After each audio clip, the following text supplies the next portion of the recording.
व्यावसायिक गॅस सिलेंडरच्या वाढीनंतर आता पेट्रोल, डिझेल आणि घरगुती गॅसही महाग होण्याची शक्यता आहे। पेट्रोल आणि डिझेलचे दर 4 ते 5 रुपयांनी वाढण्याची शक्यता आहे, तर घरगुती गॅस 50 रुपयांनी महाग होण्याची चिन्ह आहेत। कमर्शियल गॅस सिलेंडर 1 मे पासून 993 रुपयांनी महाग झालाय।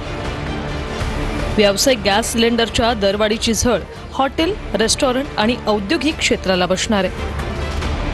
हॉटेलचे दर वाढल्यास सर्वसामान्यांच्या खिशालाही फटका बसणार आहे। गॅस आणि पेट्रोलच्या संभाव्य दरवाढीवर पेट्रोलियम मंत्री हरदीप सिंह पुरी यांनी काय म्हटलंय ते पाहूया।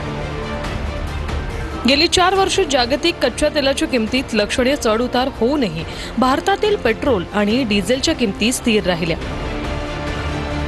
गेले 60 दिवस होर्मुझ सामुद्रधुनी बंद असल्यामुळे कच्च्या तेलाच्या आयातीचा खर्च मोठ्या प्रमाणात वाढला, तरीही देशातील इंधनाच्या किमती स्थिर राहिल्या।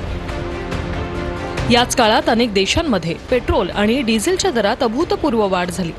अनेक देशांमध्ये ग्राहकांवर इंधन मर्यादा लादण्यात आल्या आणि लांबच लांब रांगा दिसल्या।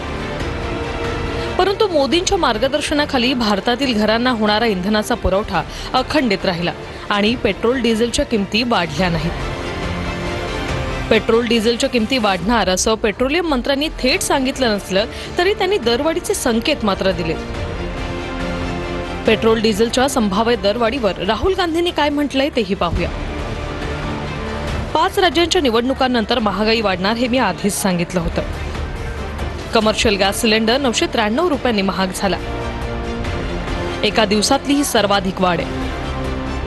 फेब्रुवारीपासून आतापर्यंत फक्त 3 महिन्यात कमर्शियल गॅस सिलेंडरच्या किमती 1380 रुपयांनी वाढल्यात। चहाचे स्टॉलवाले, ढाबा, हॉटेल, बेकरीवाल्यांसह प्रत्येकाच्या स्वयंपाकगृहावर बोजा वाढणार आहे। याचा परिणाम ग्राहकांच्या थाळीवर होणार आहे। गॅसवर पहिला वार केलाय, आता पेट्रोल डिझेलची वेळ आली आहे, असं ट्विट राहुल गांधींनी केलंय।